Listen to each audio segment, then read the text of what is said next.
rub your body before you go on a left half pass. Good. A handful drills for this individual person. Yeah. What their brain needs to be prepared to bring performance. Now I have to smile about it and thinking, okay, this young boy talks to adults and tell them what they maybe don't see in themselves or how they can empower themselves.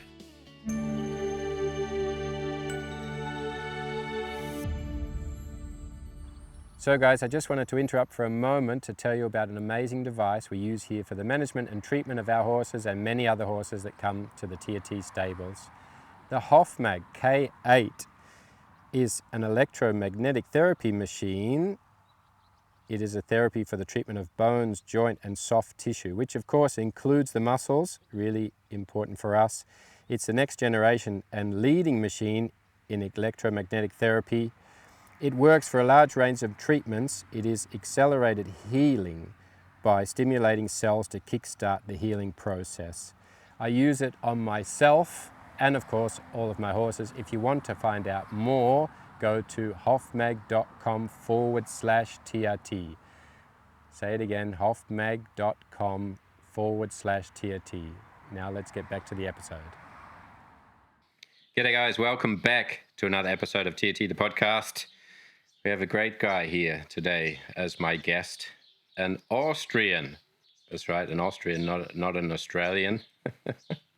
Not putting another shrimp on the barbie. Coming from a horse performance family, mother, father, sister, all riders, instructors, a family of specialists in a wide variety of horse and rider therapies, a dressage rider and a specialist in neuro athletics training, a topic that is incredibly interesting as why this man is here today. Also happened to be a student of mine along his journey. So welcome today, Johannes Rantner, to the podcast. Welcome, mate. Hi, thank you. Thank you very much for this nice introduction, and thank you to be here. Yeah. It's a great honor for me.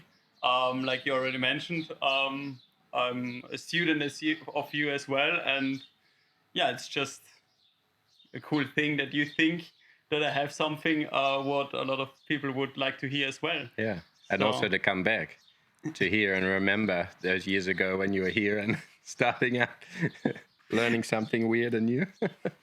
And of course, we have since then so many conversations, and this is why this is interesting, because there's so many things that overlap in our ideas and our philosophies. And of course, you've gone on to get much more knowledge in a lot of other interesting areas, but it's interesting how much those things interconnect. Yeah. So I hope we get into some of those things. Of course, we just had an amazing chat that was probably the best part of 4 amazing podcasts. So I hope we left something for this actual one. But of course, let's start with the beginning part. Of course, your background from a horse riding family, growing up in the region of Tirol in Austria. I mean, I only think of skiing, but you're of course not a skier. But yeah, in a horse predominant family, and of course, not just riders. I've been there with your family. They're all very interested in, I mean, your mother is doing incredible therapies with all kinds of different groups of people. You have a riding school there. You're brought up in a competition family. Your father, competitive rider. Your sister, competitive jumping rider. How is that for you? How do you become the horse person you are today? Yeah, so I grew up with horses. I always have to smile a little bit because I think till I was 12, I was not even touching a horse. Okay. So I let them do their thing. Yeah. But yeah, then I started riding jumping, so till 120, something like this. And yeah, it just got me going. And for sure, if you grow up in this family, it's hard to say you have a choice. You just go with the flow, and we go with what's there, what they have to offer. So it was horses. But so I went jumping, and I think with 16, 17, I decided, okay, jumping is maybe not my thing. I wasn't that talented, scared of jumping, then maybe the idea to train with my father wasn't also the best thing to do. So we stopped that, and then we always had some horsemanship people at our place. They did a clinic once a year, and somehow this started to catch me. Not the technical aspect about it. It was more the that you can reflect yourself with horses. So it's a personality building aspect of doing stuff from the ground. What catched me very much, and from an early beginning on. So I think when I was 15, 16, I did my first personality training clinic with my mom together. So we did this, and it was a great experience. But now I have to smile about it and thinking, okay, this young guy, boy, talks to adults and tell them what they maybe don't see in themselves or how they can empower themselves. So this was a really cool thing, and this stayed with me all the time through, and that it's more than just riding and getting better. It's something about yourself. And the connection with the horse. Even for me, this is a little bit cheesy, but at the end of the day, it's something between us. So we did this, and then I got this idea of, okay, I want to become a horse trainer. And I think this groundwork or natural horsemanship back then is my thing. I want to do this stuff. And my parents were very open to this and supporting. And my dad, Stefan, then came up to me and said, hey, that's a cool idea. Do this. But he thinks if I want to be in this industry, in dressage and jumping, I really have to learn riding. Otherwise, you're just this guy who does stuff from the ground, but they will not take you for full. So find a place where you learn to ride and to combine those two things, because he thinks that it's a great opportunity. So out of some luck, I got to know Warwick McLean, also an Australian, I think a friend of you. And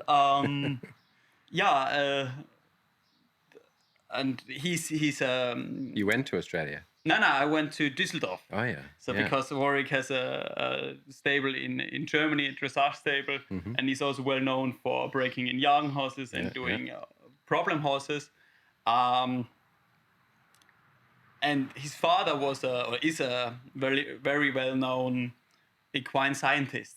So they studied how horses learn, why they behave, how they behave, what a horse is capable of. Already there, it was a lot about the brain, the horse's brain, and the difference between our brains.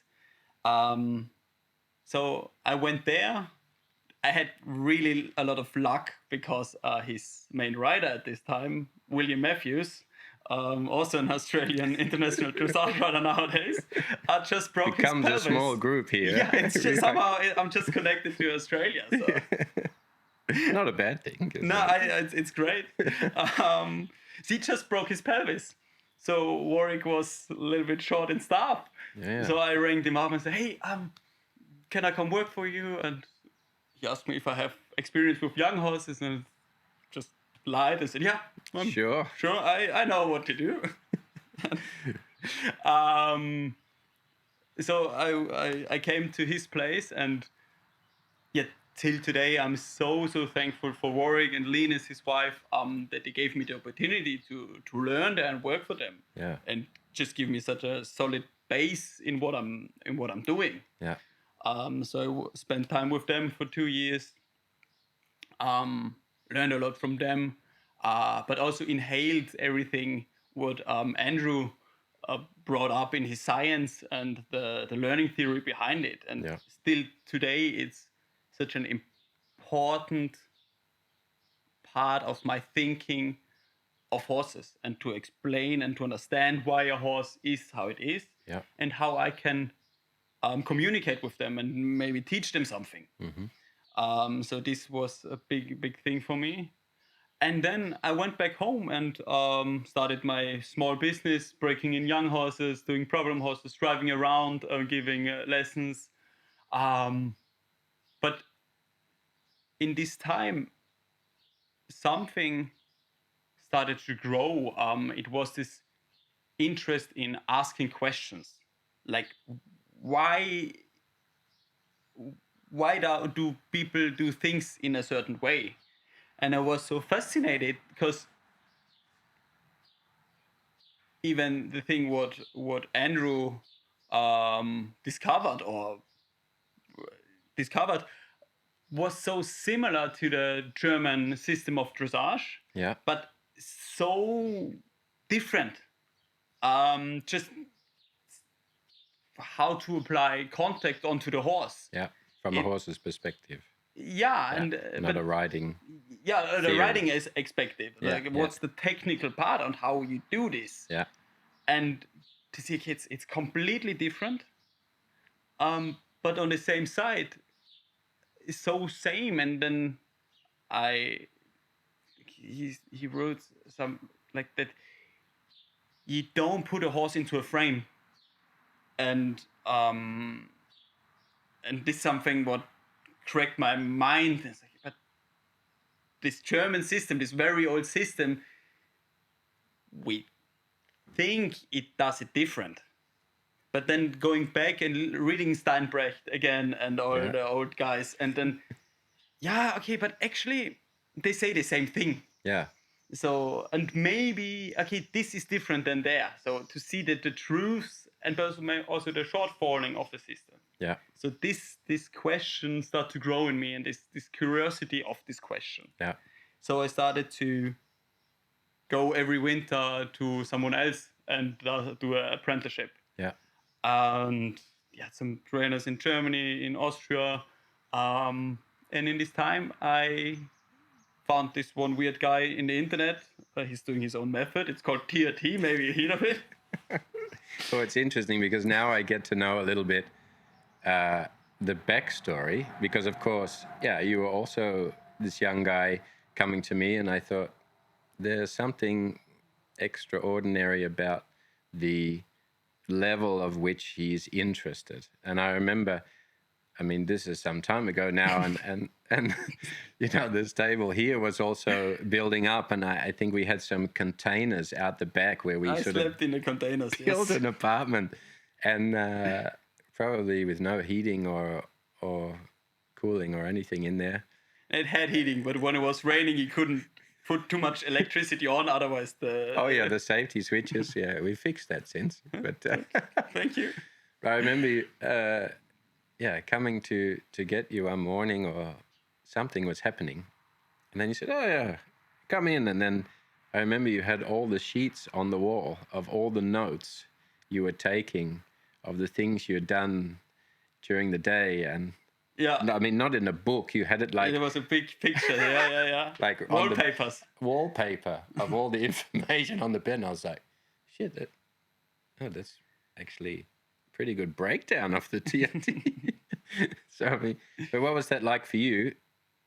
Coming here, you see the weird guy on the internet, but was it then the next link to something familiar or something completely new, or how did that? Before I came to you, I went through the online program, and I think before I went to you, I already worked with it a year, so I already had a lot of experience. I had an experience of just groundwork before, but then it redefined through the TRT, and then I came here, and it's funny that you say you didn't know my backstory. Yeah. And for sure you didn't know my backstory.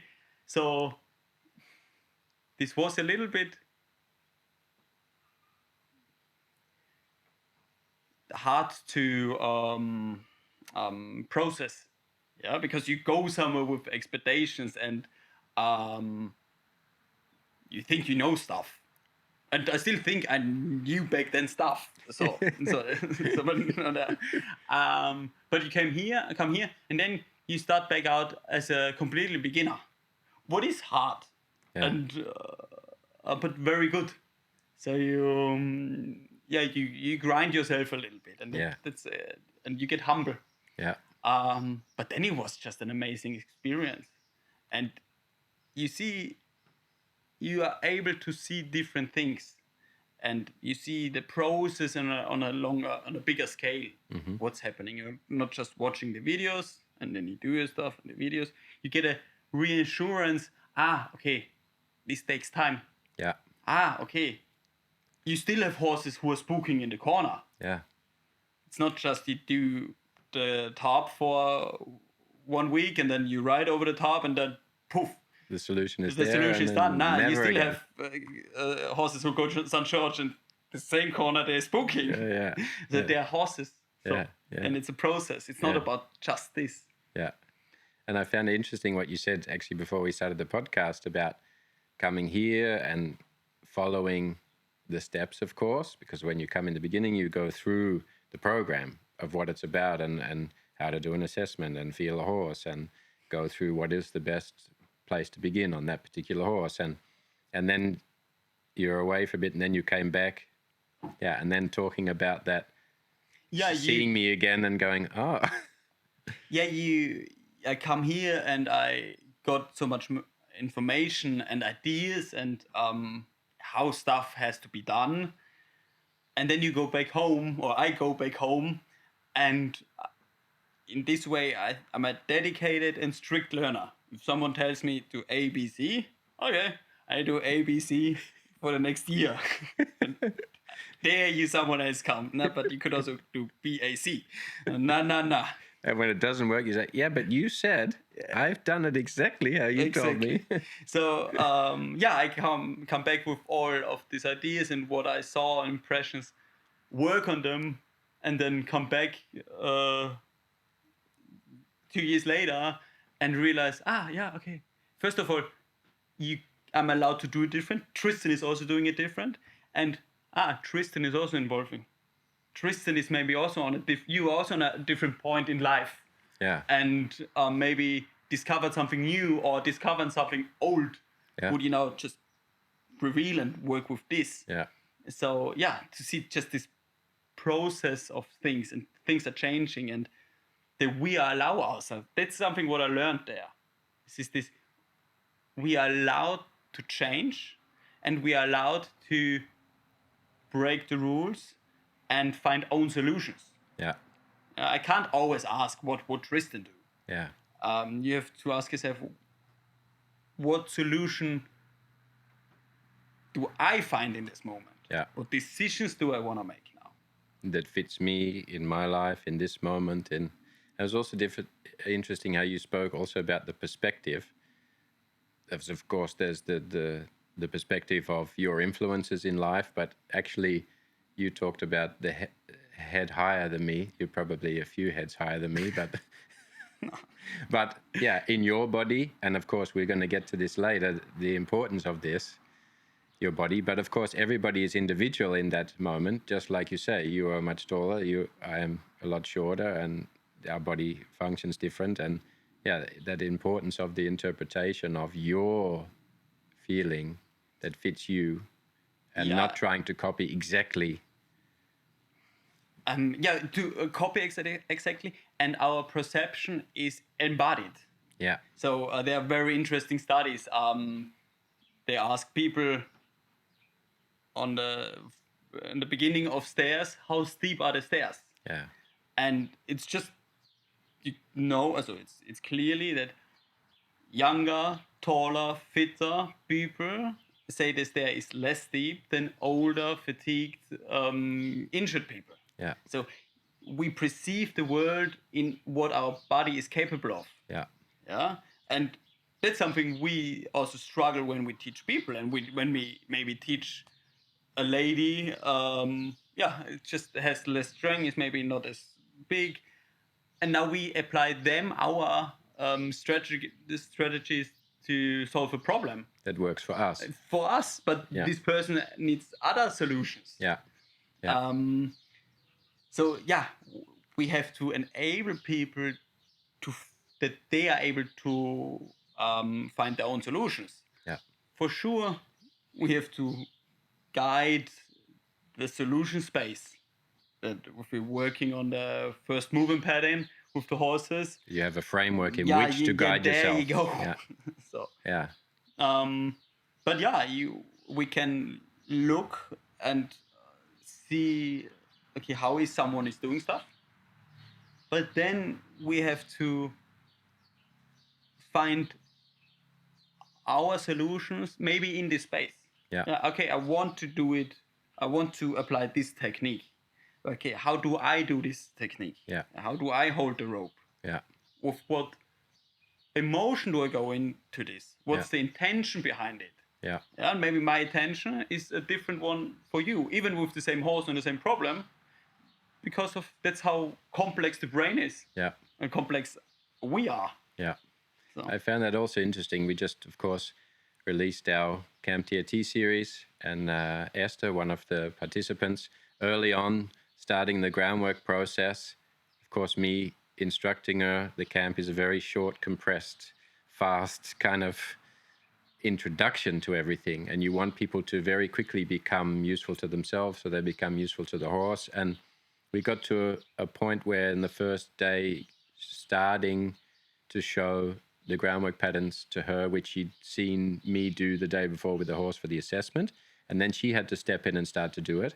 And then there was this, I was explaining, of course, what I feel, the basic positioning, and this was like a crisscross. He didn't know which was, if I stopped in the middle of the process, say which is my left hand, and she's a highly intelligent person, and the brain thinks really fast and operates at a high speed. But then she was almost like, which is my left hand? Hang on a minute. And then we did a really interesting thing where I switched the roles. She became the trainer. She had to tell me what to do. So she stepped back, and now she was doing what I was doing, but she was doing it from her perspective. So she started to instruct me and tell me, oh, there you have to do this. And then she had her process of thinking and the order of processing and the order of action and how she perceives something and what that might be. And then when she went in, you could see that order of thinking was much more clear for her. And then she had a better connection to her body. And that process of understanding what is your process, and that's what I've since learned from you doing the trainings and things, that I have to understand in a lot of times my own body. And of course, I am working a lot with energy, but of course, being aware of what is maybe not functioning well, which part of the body is not functioning well, how I can become aware of that, and what are some of the things I can do to improve that. But even not only with myself, but also with someone I'm teaching. Because you can teach and just go, well, it's simple, like, but it's exactly that. And from a perspective of teaching someone, you have to be very open and be able to see, like we try to see the horses, see the people, and exactly what you say, find a process for the person that they can also do exactly that. What is fitting me? How can I find my way to avoid the frustration, the blockages, the lack of progression, all of those things? So maybe it's a good idea if we just start with a simple framework of telling people a little bit what is neuroathletics training. Okay.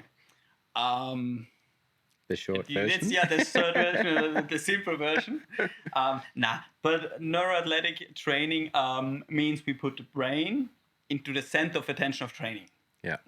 And we have to understand that everything what we do happens 90% unconscious and 10% conscious. So if we just focus on the conscious part, it's clearly not as effective. Yeah. And we leave out a lot of opportunity to get better. Yeah. So a conscious part would be like a technical aspect. I want to be able to ride a half bus better, or I want to be able to put the horse on the trailer better, and you focus on what are those elements, which sometimes can let you miss what is the bit in me that's not functioning that can allow me to do it easier. Yeah, let's say you're riding and you go always a little bit crooked. You always collapse on the left side. Yeah. Or this right leg just goes like this. Now, for sure, yourself can say, hey, sit upright, or you have someone on the ground, sit straight. Yeah. And we all know this works for 3 seconds. And then look, it's back again. Yeah. So, but we try to change this output with thinking, with conscious. Yeah. But this output happens on unconscious level, so we don't think about it. Yeah. But everything happens in this way, and I think this is the hardest thing to understand, or maybe even to accept. But you want to drink a sip of water, yeah? This is happening maybe because your brain senses some sensation in the body. Could be thirst, it could be a dry mouth, it could be the idea I gonna talk in a second. Yeah.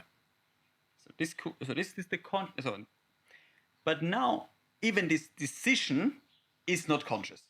Yeah. Yeah. Okay. Good. I'm thirsty. Now my eyes jump there. My head turns. I get up. I take the glass. Swallow. Nothing in this thing was conscious. Yeah. Maybe I thought, I'm thirsty. Yeah. And then I took the sip. But you see, everything happens automatic. We don't have to think about it. And now think about this is not working. Yeah. And that's the same problem what we have with riding. Yeah. Yeah. Or we would have to think about all of this. Yeah. So this is where neuroathletic comes into play, a lot into play. So we think about those 90%. Yeah. And to put it very simple, how the brain works is it does 3 things. It gets input, so information from its surrounding and from the body. This information goes in the brain, that gets integrated and processed. And then we create an output. And the output can be, or is everything. So it's our movement, it's our acting in the world, our thoughts, our emotions, pain, breathing, digestion, name it. So we can say everything what we experience, everything what we wear, and everything what we're gonna be is a decision or was a decision of our brain. Yeah. So that's why you should think about putting the brain into the center of attention when training. Yeah. So, and now let's say we have a rider and she's collapsing on the left side in her riding. Now we can assess what's maybe the problem. Yeah, because we know through MRI scans and a lot of science, we know what part of the brain are responsible for what task. Yeah. And we know what input goes where in the brain. Yeah. So what input get integrated. What stimulus is going to activate which part of the brain. Yeah. Yeah. So then we know what output is coming. So we can use this knowledge to assess. Yeah, and we can do this without horse. We just have the rider on a flat ground. Then we can assess, is this collapsing on the left side maybe a coordination problem or a stabilization problem? Yeah. Maybe the vestibular system doesn't work as it should. Yeah. Or the vision system is incorrect. So we have to, but we can assume, but we have to test to find out what it is. Yeah. And then when we assess maybe it's a coordination problem, we can test what drill, so what kind of activation does the brain need to get a better coordination of the left body. Yeah. And then we can reassess. So we know that the coordination of the left body happens in the left cerebellum and the right cortex. Those are two big things in this. Yeah. And we also know that sensory information like touch or vibration, deep pressure also goes in those areas. Yeah. And now we can test, as I do the assessment, then I make a test, sensory of the left body, and then we reassess. Yeah. And now 3 things could happen. The reassessment gets better, it stays the same, or it gets worse. Yeah. If it gets better, great. Rub your body before you go on a left half pass. Yeah. Or nothing happens. Good, then your brain doesn't respond to this. Yeah. So, or it gets worse. That's also great information. Yeah. Because I maybe know what sensory input Disturbs my the brain. system. At least at the moment. Yeah. Yeah. In the long run, it's interesting to see. Okay, can we get this better? Yeah. And then how we can get this better. Yeah. And then so we get a handful drills for this individual person. Yeah. What this person needs or their brain needs to be prepared to bring performance. Yeah. Or perform better in a higher quality with less stress. Yeah. Maybe less pain. Yeah. And this is what I find really interesting, because this is where a lot of the crossovers happen, of course. But before we get into the process, maybe of an assessment and what that looks like, what is sort of the normal, if I think like with horses, we often get them where they have some dysfunction, and often it's because they're in a system or a technical aspect of instruction, training, process that doesn't fit their body. And so we're trying to get the body and the mind to operate in a way that is failing their operating system. They're not in an optimal way of moving. They get compensation patterns. It causes tension, which causes fear, insecurities, all of these sorts of things. Where is it for a rider where that starts to break down, where we start to have the system not functioning, where we start to get collapsed on one side, or our leg goes, or our head starts to wobble, or we're holding ourselves in a tension posture that we're totally unaware of, and that makes our horses strong or whatever. What is generally the process in getting people? And I've sort of taught myself by bringing the horses the other way, and that sort of taught me, well, this is how they got there, possibly. I mean, you don't know everything about the history of a horse, but it sort of shows you the pathway to try to prevent it in the future, which is often you get a horse that comes again, or another horse from the same rider, and you're like, okay, funny, same problem. The last 5 horses, like, it's pretty clear this is what's happening. But is that the same for the rider then, as far as what is the aspects that could fail the system? So, as you know, there are hundreds of different reasons why a system fails. Yeah. But for me, interesting is always to talk, to listen. Yeah. And I also realized just listening to people, and we do a session for 2.5 hours, and I listen for 1 hour, didn't say a lot, Yeah. and that's already changing. Yeah. So, Same with the horse. Yeah, yeah, exactly. But now I'm listening and try to translate what they tell me Yeah. into my knowledge. Yeah. Into my knowledge, but also then creativity. Yeah. What could it be? Yeah. How could I maybe influence this system? Yeah. But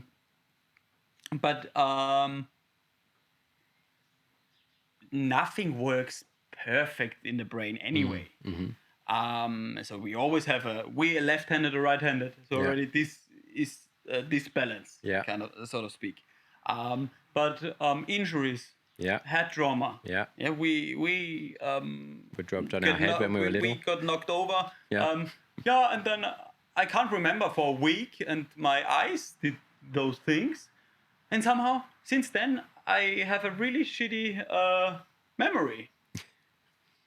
And no one is doing something about this. We Yeah. just keep going with this stuff. Cope with it. Yeah. And then we wondered. I had this when I was 10. Yeah. And now with 20, I have some problems. Yeah. Yeah. So concussions are a big thing. Mm-hmm. Then our overthinking. Yeah. In getting how something should be too technical about stuff. Yeah. Yeah. And this pressure, it has to look like this. So then we get this emotional state to it, and stress can be too much for the brain. Yeah. And if it's no stress, we're in chronic stress. So this is not good for the brain. Yeah. Stress is a great thing, really. Stress is great, and we can be happy that we have stress, but we maybe have to regulate ourselves in it and to learn how to deal with stress. Yeah. So, but just too much stress can accelerate a lot of problems. Yeah. So we talk, and then we do the assessment. Yeah. And those assessments, there are assessments what are clinical proved. Yeah. And it's evidence based. We know interpretation tests give a clear information about the coordination. Yeah. That's the really interesting part, because when you get like talking about where the possible dysfunction can start, like infinite possibilities of something happens in your life, and you don't recognize that there is a compensation pattern or a dysfunction, and you try to think your way through how to get something better, which disconnects you more from the feeling. And then it's, of course, easier to say, get out of your head and stay with your feeling. But that also doesn't sometimes guide you in the right way of allowing yourself to get into a good pattern, a good order of movement, a good functionality between your brain and the body that is serving you. So the part where you can, and this is what's interesting about your work, is you can actually test and find out what it is. And that you actually take the time to find that out, instead of like going blindly in a thought pattern, in a new technique, in a new way of riding, in a new way of thinking about sitting straight or stopping your head from, the why. It's the same with horse training. If you know the why, you know where to begin. So what does that look like if you taking a client in and you start with the assessment? What is the process? Of course, the talking part, the listening part, same as the horse. So then, then we have two kinds of tests. Those are objective tests. Mm-hmm. We know that's just clinical tests to test coordination or the vestibular system. Yeah. And we have tests what are not clinical proven, like movement or strength. Yeah.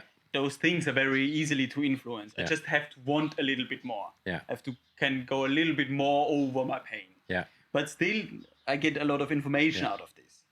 So what would that look like? Just so the viewers get you've tested me, so I know how it's. It's not You stand, so no shoes. You stand upright. The feet are together. Mm-hmm. Then you close your eyes. Yeah. And then it's just about, is there a direction people are falling to? Mm-hmm. Or maybe if they are able to stand, I stand behind them and give them a little push to the left, to the right, and see how the body reacts then. Yeah. And often what we see, I can push on the one side and they are upright. Nothing happens. They even get stronger. Yeah. More I push. The other side I push and just fall over, fall over and fall over. Then they start giggling. And stress. That's a stress response. Yeah. You try to cope with your brain, with your conscious. Yeah. You make excuses. You start talking. So the brain tries to get a solution. Yeah. So dealing with stability first, actually. Yeah. Coordination. Uh-huh. Coordination. For me, it's coordination. Then mostly I test the stability because they are interconnected. Mm-hmm. We stabilize because of us moving. Yeah. So, and then mostly I go with the vestibular system. Mm-hmm. And he said something. Yeah, you have a problem, and then you start thinking. Yeah. A very important law how the brain works is so how it activates. It activates from down, from bottom to top, and from behind to front. The cortex, where we think, is up on the front, on top of it. It's It's in the the end. last thing. Yeah, we try to fix something very, very old with a thought process what relies on this thing. So it's hard to break this circle. It's actually not possible. Yeah. And if you don't have this knowledge, it's hard to understand. Yeah. We will get into this when I talk a little bit about a few case studies. Mm-hmm. Yeah, but the brain always asks, is the coming situation safe? Yeah. Or is it dangerous? Yeah. And because of this decision, dangerous or safe, we act. Or the brain prepares us. Yeah. So now we have an own cortex who asks this question in matter of vestibular information. Yeah. Am I safe in gravity? Yeah. This sounds maybe a bit weird, or like not, you can't touch it. You think, wrap your head around it, but it's such an important question for our brain. Yeah. Yeah. So, yeah, that's, I mean, if your inner ear balance goes, so yeah, you can't control anything. exactly. Yeah. But this is also a very interesting question for the brain. When I gonna sit up on a surface, what is not really what's reactive on its own, Yeah. goes 20 miles per hour, k's per hour, and goes up and down 120 beats per minute. Yeah. That's trot. Yeah? And now you think, Yeah. but your brain, your vestibular system goes, oh, Yeah. we don't know how to do this. And on this unconscious stress, you put your thoughts. Yeah. And now you try to Think your way out of think it. about what do I have to do with my body and what aids do I have to put on. Yeah. But also now you're in highly stressed, and now your horse spook. Yeah. Yeah, you don't get afraid because of the horse. You get afraid of your own system because Yeah. you can't take this, or the horse is heavy on the rein. Yeah. Yeah, it's a lot of danger for your brain actually. Yeah. That's why you get mad at the horse. Yeah. Not because of the horse, or even if you think about, I'm not allowed to get mad about this. Yeah. Don't pull, don't pull, don't pull. Yeah. Yeah, but you have to pull because your brain want to have safety. Yeah. Yeah. So we can try this as much as we want. Yeah. There are underlying things that are way stronger than our conscious thinking. Yeah. So if you have that, like already you do the first basic test and you have a major imbalance, what is the first then sensory input you would give for being able to test how you can change that? And the other interesting thing I find out is you don't actually have to know what happened. And I have stolen a lot of things from you, from letting you test me and working together, that I now test, of course, with the horses, just like you do. And that I see that I create a stimulus in a certain area where there's a part of the body that's inactive, and it all of a sudden becomes more functional. The horse is more stable on right hind, and he starts to flex and bend the same. He doesn't have the stiffness anymore because he has the stability. The horse doesn't know that happened. I didn't explain to him, this is what we're going to do, and this is what you're going to feel. And he's like, oh yeah, I know, we just fixed my right hind. No, he just thinks, shit, that works better. And he goes with it. And all of a sudden he's made an improvement without doing it. So if you're now, okay, there's 20 loaded questions in, and also our answers is leading my brain to a million different topics. But you ask, where do I start? No, so of course the imbalance, what would be the first stimulus to, and is it important that people even know that? You just test? Yeah, I have something where I start, but it's very individual. Yeah. And what is good for someone can be bad for someone else. Yeah. And I can make you throw up. And if someone has a lot of concussions, yeah, you do something and they, okay, Then I'm you out. have to say, oh, this is... So it can be quite delicate. Where do I start? Yeah. Then I have a bloke and he's doing good. Okay, you can do cool stuff. Yeah. Go with the eyes and just do everything what you want and they respond well. But you have to be cautious what you do with what person. Yeah. And like but you say... two things what I would always try because they are easy to take or very basic and is working with sensory, so feeling on the body. Yeah. So something simple as rubbing. Yeah. Just go like this, and if you're right-handed, just rub your left side of the body, and if you're left-handed, rub the right side of your body. And in 8 of 10 cases, this will make a huge improvement. Yeah. So, but it's simple like this. Yeah. And then the test what I talked before, and I push to the right, and people are strong. I push to the left, they're weak. Okay, then rub your left body. Yeah. We do this test again. Okay. Same strong, or at least stronger than before. Yeah. So then you know, this could be good. Then you have your first drill. Yeah. The first activation, what you put into your riding. As a warm-up or as a walk break. Yeah. And the other thing is working with the parasympathetic system. Because this regulates stress. So the parasympathetic gives us the allowance to rest and regenerate. Yeah. And it starts in the medulla. The medulla is the first thing of the brain.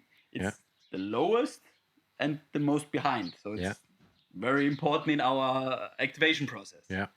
So relaxation is a key to high performance. Yeah. And so I don't care if this is someone who goes 150 or someone who is afraid of everything and is a completely wreck, so to speak, and very anxious. Just do medulla work. This could be breathing, long breaths, working with the tongue, humming. Those are all things what are connected with the medulla because of the nerves what come out of the medulla. Also the rubbing. That goes somewhere else in the brain. But also the rubbing, because it's the first thing of the brain, everything goes in and goes out through the medulla. So if there's some problem or it's not activated enough, we already work with a slower processing. Slow hard drive. Yeah, exactly. It's like with old floppy disks to put them back in. Yeah. So, but in the medulla, this parasympathetic starts. So it gives us the possibility to calm down. Yeah. And this is a good start. Yeah.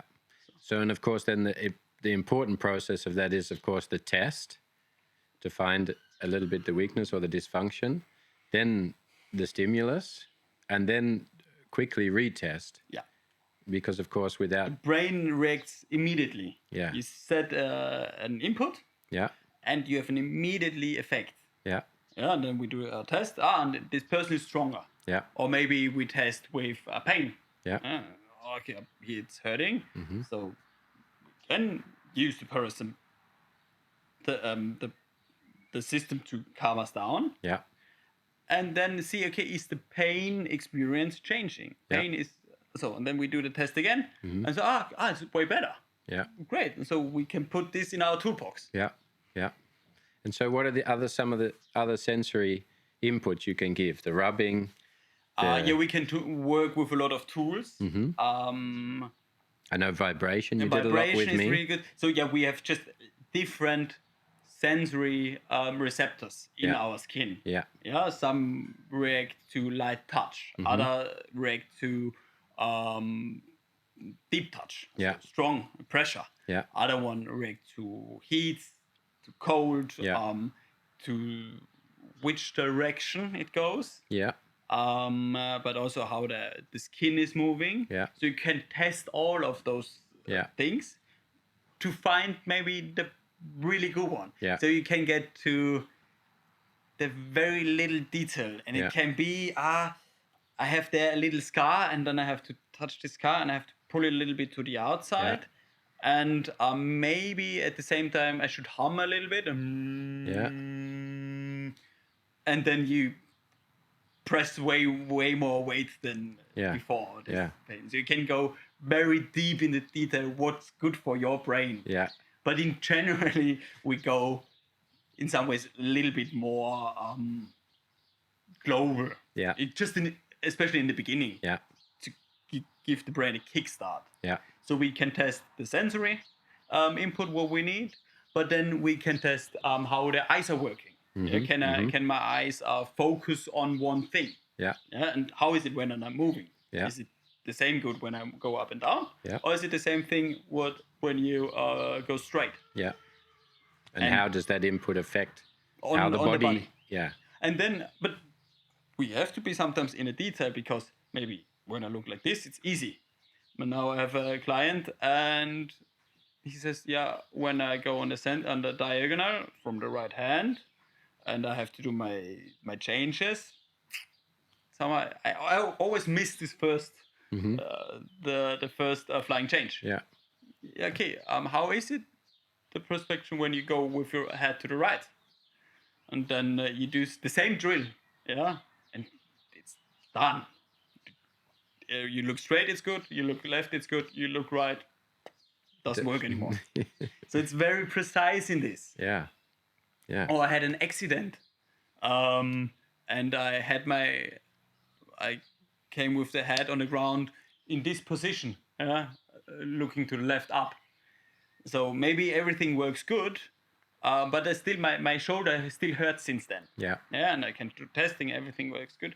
Then we do the same testing up here, and then the people start to have the same pain again. Yeah. Okay, we have to work in this. In this position, to get the brain the security again. Yeah. And then we can test every sense. Yeah. What you have. Yeah. The ears, the nose, the eyes, taste. Yeah. Touch. Yeah. The vestibular system is a big thing. Yeah. So then you can go through all of those systems, and find the right drills, what you need. Yeah. It was interesting. I remember the first test you did with me that we did first, of course, it starts on the ground. Another similar thing between what we do. Starting on the ground, testing what is functioning just in your body alone before we start to add to the horse and the movement. But of course, I have the knowledge of where things are easy or not easy. One particular is my half passes. So going to the right is easy and going to the left not. And I feel only that in the beginning. I do not feeling that actually my left hip is totally stuck. I know my right femur is metal from the inside, so I have already a weakness on that side of my body. And then we did the vibration work. And first it was down. And that was giving the feeling of, now I feel like I'm actually standing level, like you had a spirit level on my belt. I felt like, oh, now I'm straight. Yeah. And I feel that. Yeah. And before, if you asked me, am I straight? I'd be yes, of course I'm straight. Yes, of course I'm straight. And then if I looked in the mirror, I was completely not. But then I had the sense and the feeling that I was straight. And then we tested the vibration the other way. And then I was completely searching, lost. And I felt really the tightness on my left hip. Yeah. And with the vibration down, I had the stability. My left hip relaxed. And actually then when I took that into the riding, automatically then I could feel where the stiffness was coming from. And if I just stopped and actually just ran my fingers down in that same vibration line, I felt the relief it works again. It was always like beep, beep, bit of oil in there. But it's interesting how instant it works, but also how quickly it can go back and how you have to actually do the exercises. It's not like zip, zip, zip, and now I'm correct, and it's going to stay like that. No. And that it changed. And another interesting bit to add to that story is during the Tai Chi and Qigong work, energy. In the beginning, you have the circulation of energy. You tap on the way up and you tap on the way down. Outside up and inside down. And same with the legs. And this circulation of energy, and in the beginning, I only think of the energy. And now, of course, I've learned from you this connection to the brain. And actually, during the meditation, the Qigong, my energy would go really down into the ground. And then after doing the training with you, I actually changed my routine and I did my legs the opposite to my arms. And then I didn't need then the Qigong exercises afterwards to become totally grounded. I could just use that tapping in the reverse way that I was taught for the Tai Chi, for the Qigong. And actually, sometimes if I go to my horse and I'm feeling like busy and I can't get grounded, relaxed, exactly what you say, to be in this state where you can relax your system, I do the tap in the opposite direction. And actually, if I don't feel it immediately, I change it again. And it changes. So I find the stimulus that works, and then I got to the relaxed state. And then that helps me immediately to be in the right state to make sure that I'm functional to work with the horse. So that is how I start to integrate it in my thing. But it is amazing. Yeah. Like, and when you just told me you stroke down with your finger and you set more straight. Yeah. Your half pass was going easier. Yeah. This is just insane. Yeah. I'm still so crazy. Does this work? It's so funny. It's so great. It works. Wow. So, and this is why I said it's so individual. Yeah. Because there is this works for you in this way. Yeah. And we tend to say, hey, this thing is great for everyone. Yeah. But I don't know. Yeah. So for sure, if there are old traditions, this makes a lot of sense and it's probably good for a lot of people. Yeah. But meditation is not good for everyone. Yeah. Maybe we can test it. Yeah. Or we can prepare yourself to have a good experience and a good benefit of meditation or whatever else. Yeah. So, or in combination. in combination, yeah. But I have a respect of all traditions, but also like to think about it and reflect on stuff. Yeah. But yeah, then okay, maybe like what you said with your leg. Yeah. Maybe we can adjust it a little bit. Yeah. And then I have a better feeling for it. Yeah. And the other thing is, then he said, you go to the horse, and when you feel busy, you do this thing. Yeah.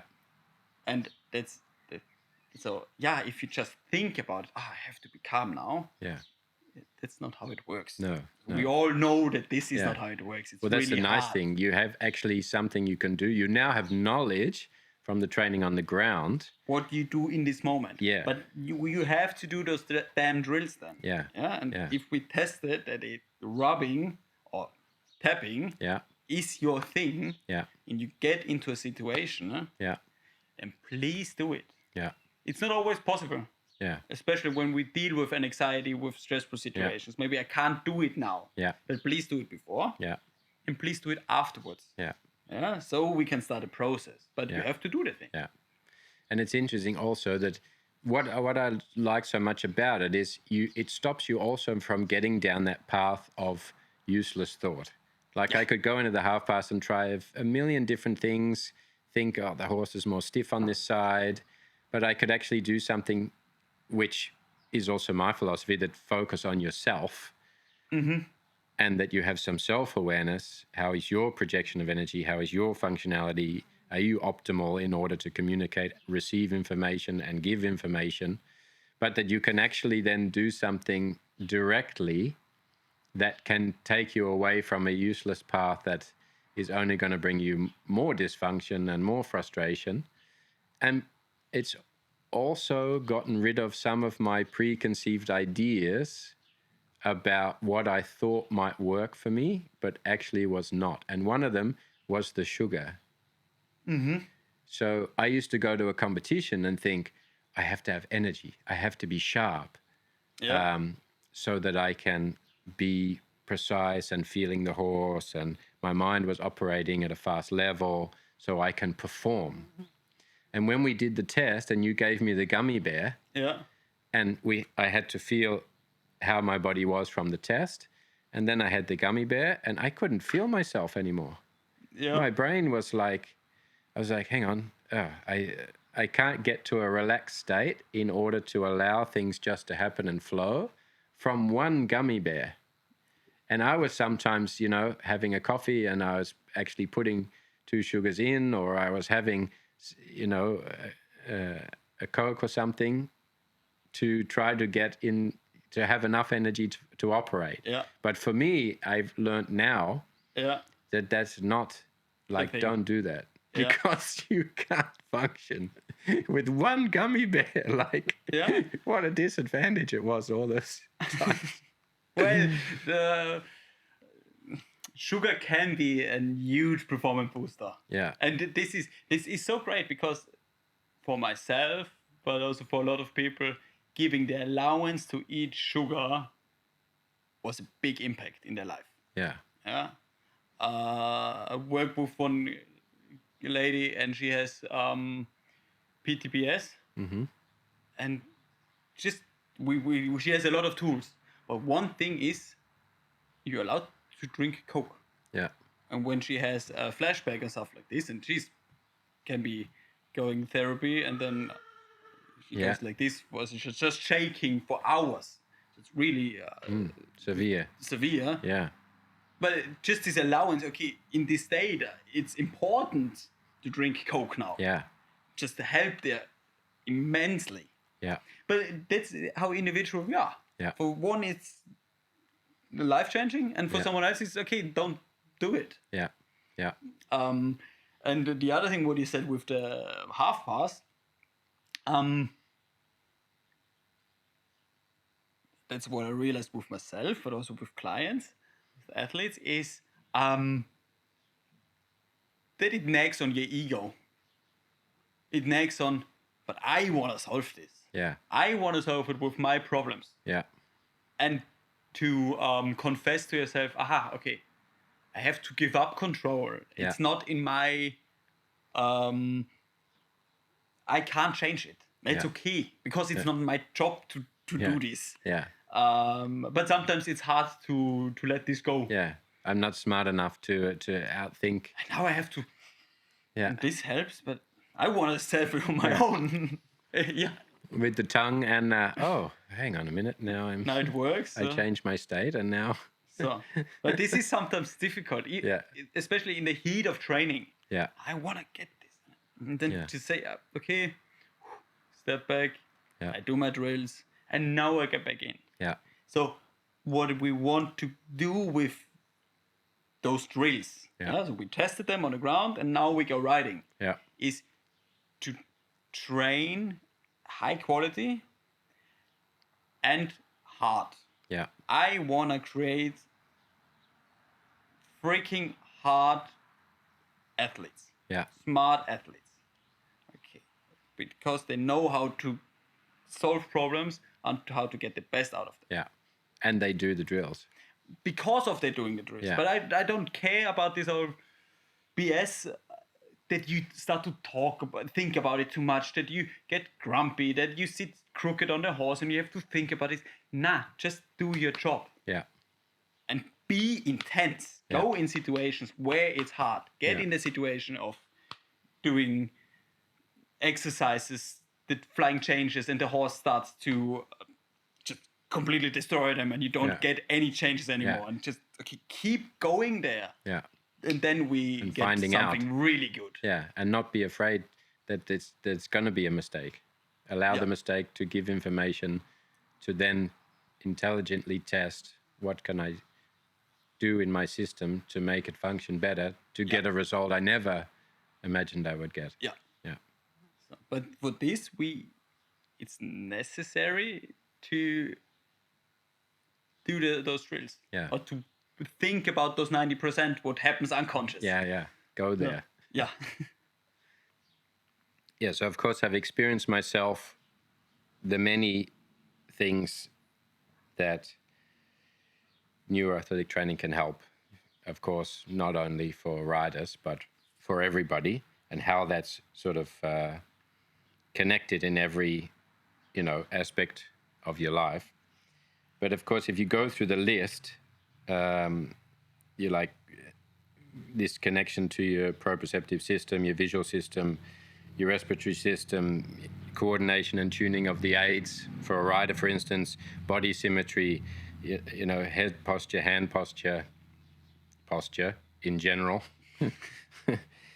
anxiety in certain situations, inappropriate emotions, which you talked about, emotional responses, frustrations we have, which can, of course, affect the interaction with ourselves, our family, our careers, our horses. Difficulties with rhythm.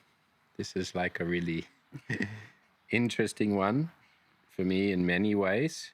And I want to go maybe specifically into that because I find it really interesting in everything, rhythm of your body.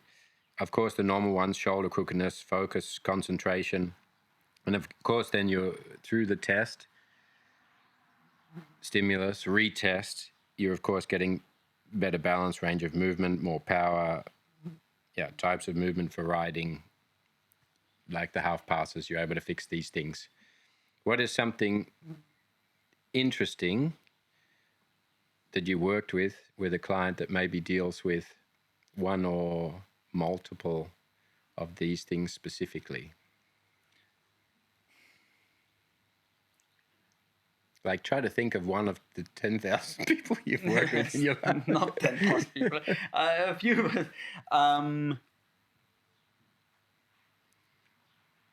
I think I would like to tell the story how I got to neuroathletic and my own first experiences with it. Yeah. Because it was a can this be true moment. And we often have those moments where we work on something and something completely else is changing. It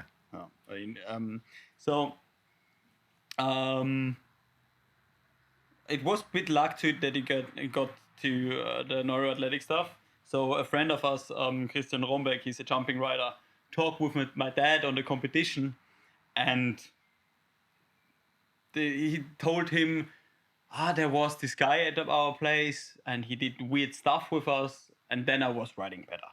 And my dad is like me, he always looks for stuff to boost performance. Yeah. So he got the number and he talked to me, hey, call up this guy, maybe it's interesting. And when I heard weird exercises, I thought I do TRT, so I do weird exercises, can't just be good. I know that path. But I was open to it. Yeah. So I called this guy, and this guy was Lars Lienhardt. He's a leading figure of neuroathletic in Europe, or even the term neuroathletic training is his term, his invention. So he built a whole concept around brain-based training, so how the brain works. Yeah. So, I called him, and he answered the phone and said, hey, I just came back from the Miami Opens.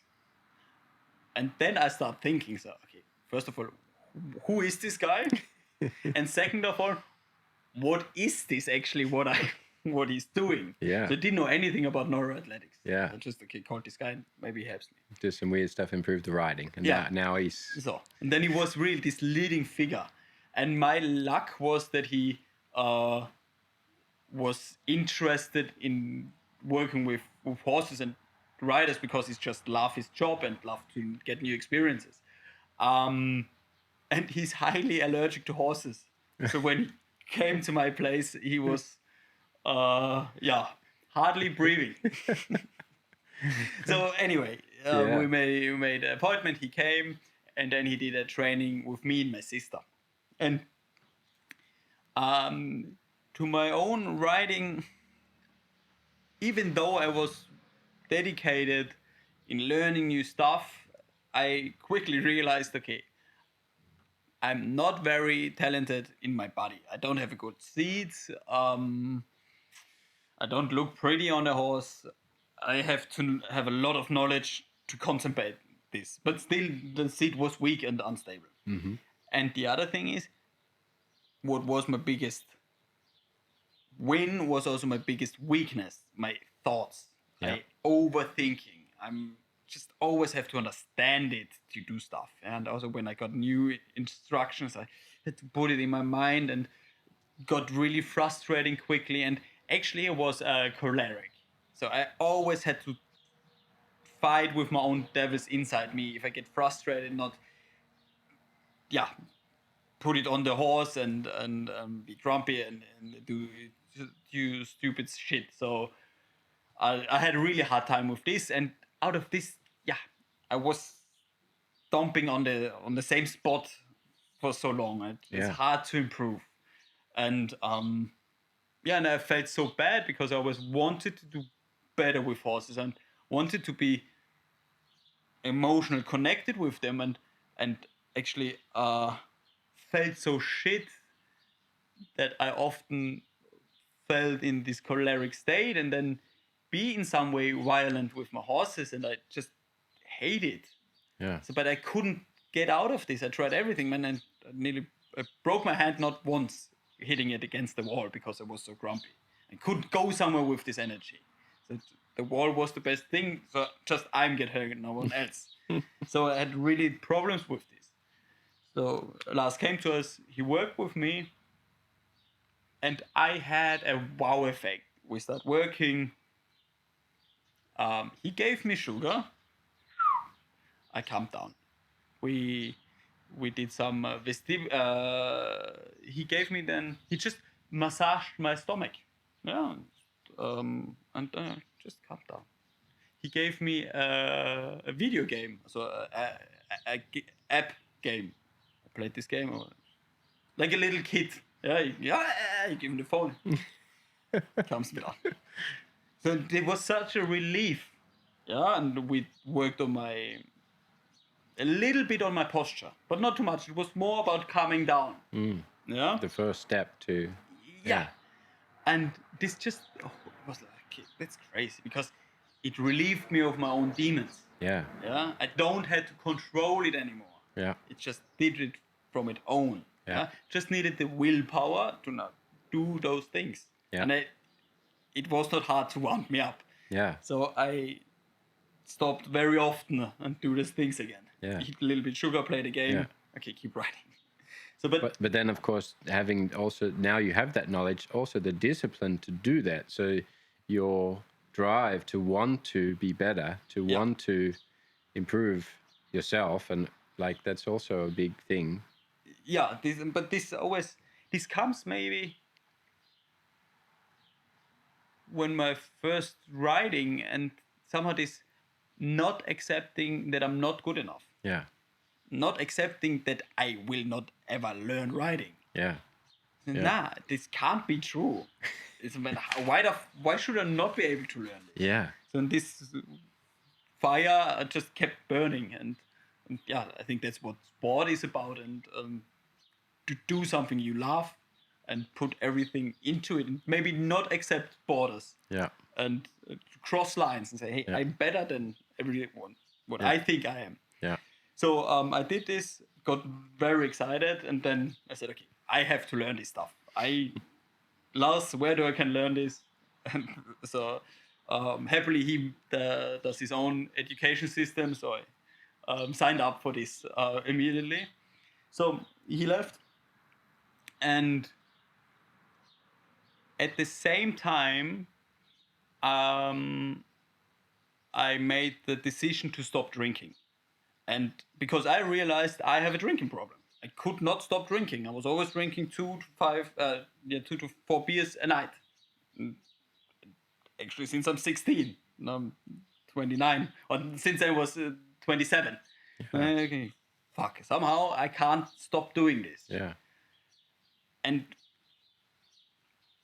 I knew, or I thought this is a thing. I don't know how I can do this. So, and everyone who is addicted to someone knows what I'm talking about. You can't just not say I'm doing it. It's really, really hard. So I also started to go to a therapist to work on this stuff. And I did those drills, and I didn't talk with Lars about it because he came for riding, not for anything else. So I did those drills, and then after 3 days in the evening, I was done with work and looked at the keg of beer, and actually I'm not thirsty. And I never had this feeling. Maybe I could resist one evening, but it was a fight. Yeah. And then I did those drills, and it's okay. I don't need to drink, and of course I wanted to change. Yeah. So then I could stop. Okay, then I don't drink. Awesome. And then next day I called Lars and asked him about it, and I said, "Yeah, that's normal." And this was so amazing that he was normal stuff. Yeah, well, of course. That's when we work with the horses, and the people call, but this and this happens now also. Now he's relaxed in the stable, and he was spooky in the arena, and now he's... So, you just did groundwork, and now I can do this and that. For sure. That's how it works. Normal. Yeah. So, but this was the moment of, how can this be possible? Can this be real? Yeah. And do you think it was directly correlated to the calming? Yeah. That's what he told me. Yeah. So he said, now you don't have to need a substance. deal with your stress anymore so much. Yeah. Yeah. So that's why you don't need this anymore. Yeah. So Yeah. So this was immediate effect, and but I actually forgot a little bit about your initial question. It doesn't matter because it's not important. But a lot of things like this happens. Man, it's not always, and it's hard work. It's training, so you have to do something about it. Yeah. Do you find those things also in other clients, like we talked about with horses, that you find something else that is just? Do you have things also in other clients that they're like, hey, I don't have headaches anymore, or I don't have. With one girl, she rides. She's a jumping rider in the young rider classes, and we worked on her left turn to the jump. She always collapses there and doesn't see the distance. So we did some vestibular work,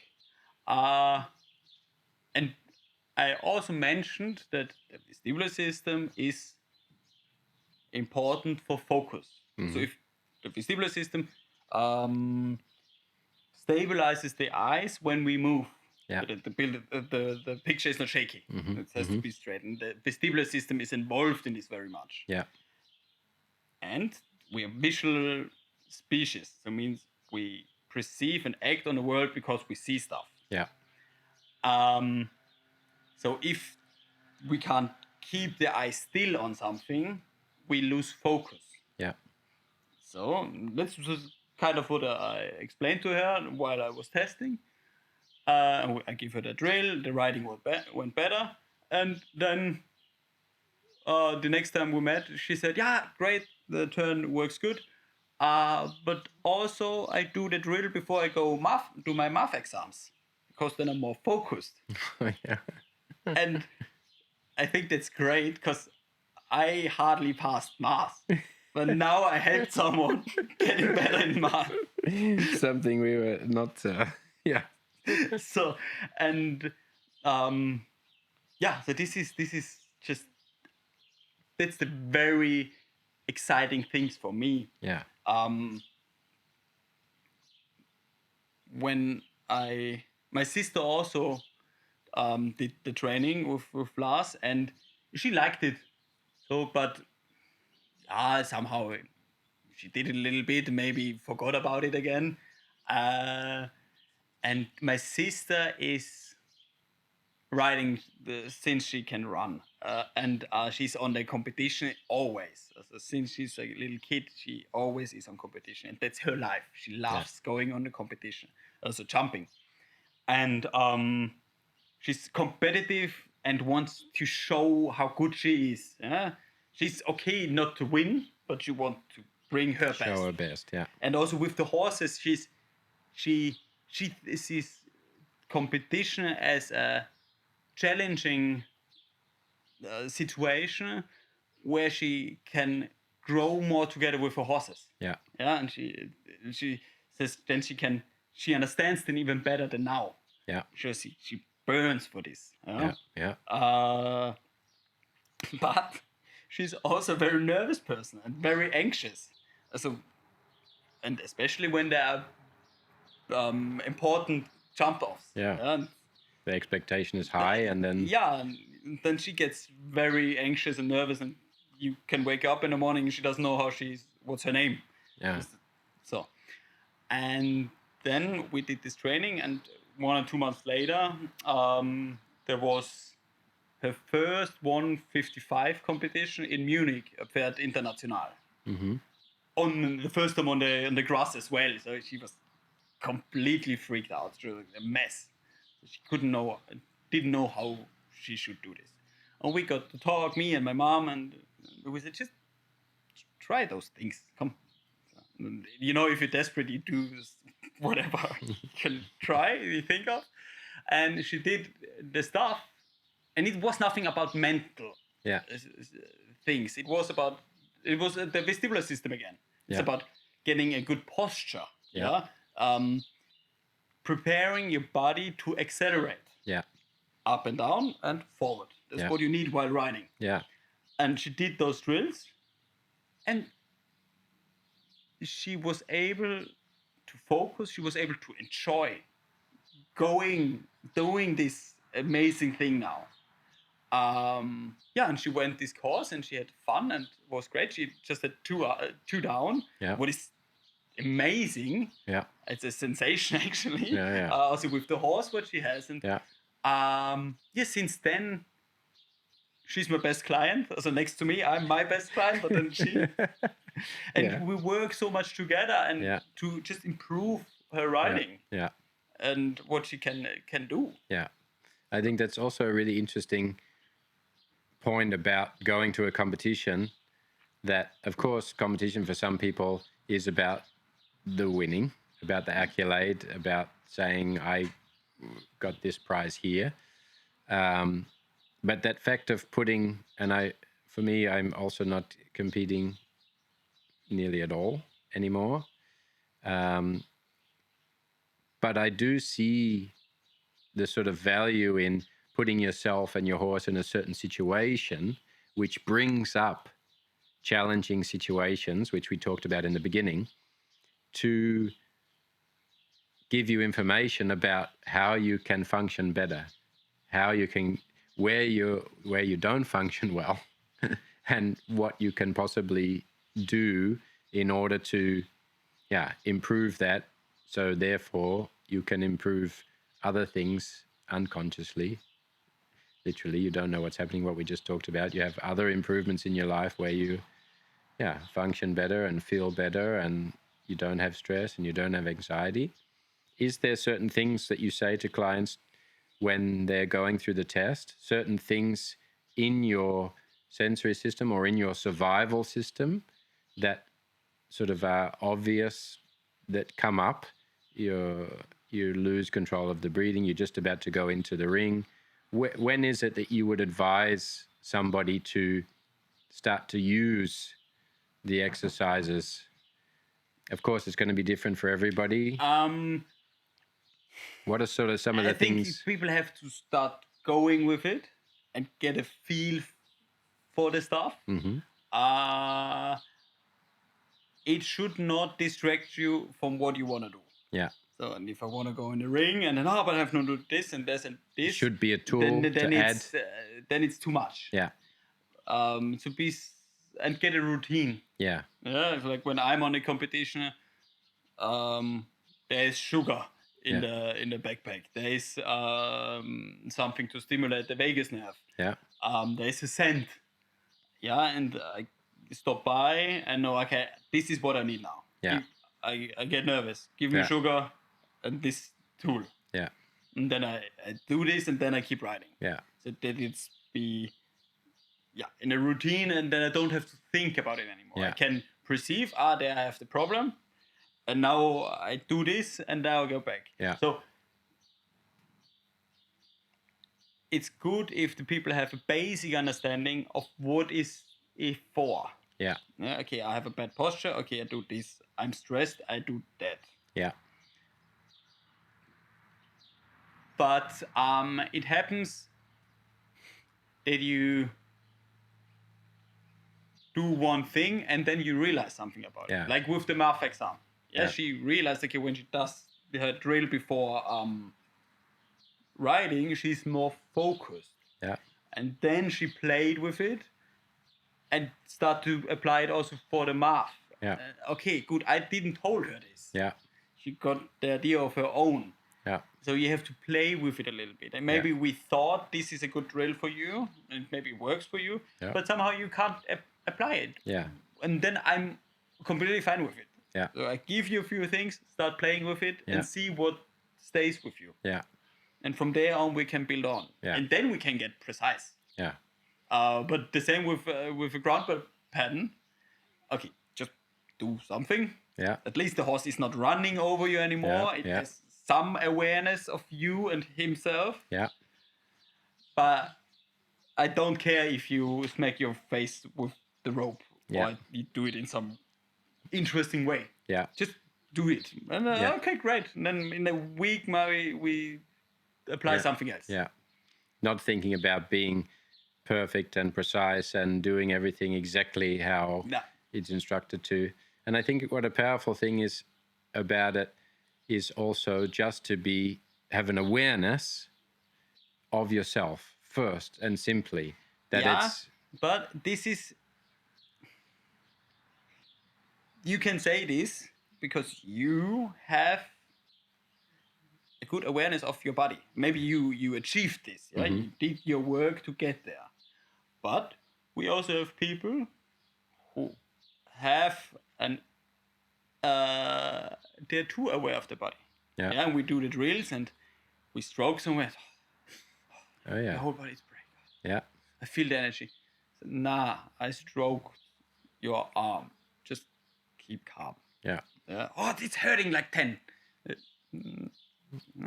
Okay. But the same on the other side. Yeah. We do something and they relax. And then, I don't feel anything. Yeah. It's the same. It's still shit. Yeah. Then, So awareness is very individual. Yeah. And then there are people I ask a lot of questions. How does it feel? Yeah. What do you want to do? Yeah.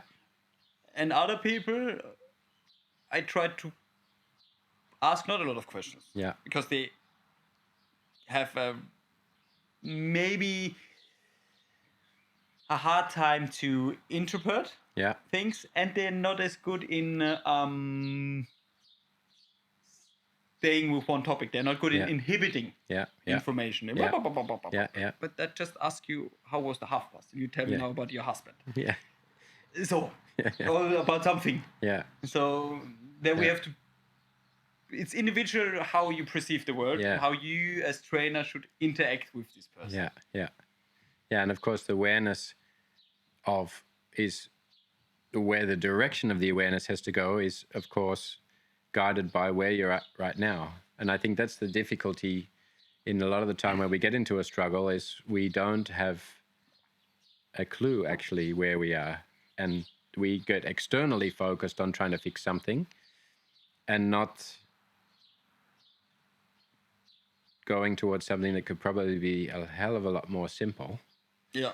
And go into that practice, find skills, go to a new situation with a new set of skills, and like you said, just test where it works. And it's funny that you say like the groundwork pattern, because that's kind of the same process. The difficulty, I think the hurdle is sometimes, and society is also set up that way, that we are comparing ourselves with everybody else. We're looking at social media a lot. We try to play a certain role. We have a certain persona in order to be successful in a certain discipline or industry or career based on everybody else. And it takes us away from ourselves. And then, you know, to do something that is actually not that weird, it's just to be with yourself. Yeah. But we perceive it as weird, you know, like the groundwork. Like you could also say with the neuroathletics, okay, before I start to recognize that I'm not completely in the perfect state, I'm too relaxed or I'm not relaxed enough, and I feel that now because I have an awareness of it, because I've gone into this, and I start to recognize, and I develop tools that are working for me, and I know in this point I need to do the mouth exercise just before I go in. But then the perception of I'm weird, like someone could see me doing this, someone could see me with a vibration pen or Yeah. doing this exercise to align my body to feel like I can serve myself and my horse in this situation best. There's always sometimes that block. And I think it's a little bit similar with the tool set that people practice at home, maybe sometimes not when anybody else is seeing them in the stable, that they're doing some weird thing with a flag or a bag, and then they go to the warming up and they get it just in the flow of riding the lines like everybody else in the warming up, instead of saying, actually, these tools that work for me, I should just go off in the corner and not worry about it and just do my thing that I know works for me, that I've tested and I've used. And yeah, do you find that also with your clients in the beginning, this stepping into the daring, like if you ask someone in the beginning, okay, you have to... Yeah, completely. during your riding, do this. And they're like, huh? Yeah. What the hell? Very much. Yeah. And I'm completely fine with this. And yeah, social interactions have a big influence on our nervous system, on our brain. Yeah. So if you feel too uncomfortable doing a drill, what would help you, yeah, it evaporates. Yeah. The effect is not there anymore. Yeah. So There's also that aspect. Yeah. so, but yeah, and then to also just get over it. Man, just circle your tongue and do humming, or put your vibration stick on your ear, or you bite on it. Man, nowadays we put USB sticks in our mouth and do vaping. Yeah. This also looks silly. So just get over this. Yeah. And get a better athlete. Yeah. And I find... But this is the thing. And I say that's the great thing of being a trainer. You can talk tough and don't have to deal with your own insecurities. Because that's what you say with the groundwork. Yeah. Yeah. When I'm on a competition and a horse is doing some stuff and it's not working with the fairy thingers. Yeah. Because maybe you have to do more. Yeah. Yeah, it's sometimes really difficult for me. Yeah. Yeah. So Yeah. So yeah, I understand this, or the stuff what I'm doing at home. I understand that people feel uncomfortable doing this somewhere else. Yeah. Yeah. So. And of course, I think often the point is when people dare to just do something that they are first interested in, and that they have something they want to solve, they recognize that, and they go into something. I think that crossing point is often when they feel, hang on a minute, this is actually working. Yeah. Sometimes this happens really fast. Yeah. Yeah. Sometimes it takes time. Yeah. Yeah. You have a stressful brain, and at home, okay, you maybe don't have this problem. You're not nervous at home. Yeah. But now you're nervous on the competition. Yeah.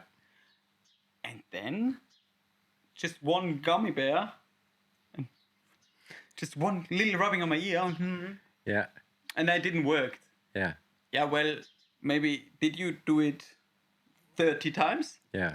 Yeah. Did you, before you get on the horse, just did 5 minutes just your drills? Yeah. Did you just really calm you down? Yeah. Then you get on the horse and did you, before you start trotting, Yeah. did you do your thing? Yeah. When you trot, did a walk break? 30 seconds. Yeah. Did you thing? Canter, did you thing? Yeah. Before you got in the ring, did you thing? Yeah. While you were maybe a little bit pushy to your groom, Yeah. did you thought about doing your thing? Yeah, okay, good. Then it doesn't work. You have to do those things. Yeah. Yeah. So it's like giving a half hold. Yeah. Yeah, maybe you have to give a lot of half holds to create something. And it's not always that specific thing only in that moment or only in that, but recognizing, okay, this is happening in many other areas, and I have to recognize that and know, okay, and also get on the path of realizing, and I think that's also a great strength in you and in a lot of people that are progressively able to learn things and be adaptive, is that you start to recognize where I can use this skill in other places. You know, you learn a certain exercise with a certain horse, and then, you know, you get another horse with something similar, but not quite the same, but you have to try and realize, actually, I just have to apply this here and find out it's almost the same, but not quite. But now I've learned if I make this small adjustment, this works also for this situation and this kind of horse. And slowly you get a skill set to bring you into a state of more peace in more areas of your life, that it works more. And it's a process of perceiving how the horse is and making decisions. I perceive the similarity and I make the decision to do this exercise. To do this approach. And then to perceive again. Hey, this blow up, or it's it helped, and perceiving again new details. And on this, just make a decision. And then make a decision again to play with your decisions and your perceiving. And so that's how we learn. And that's how we can be successful in whatever we want to do. I'm struggling a little bit with this word successful. First of all, we are so driven. Everything has to be bigger, better. And that's a lie. Not everyone gets successful. And what is it? What is success? It's different in everyone's eyes. So, and I can...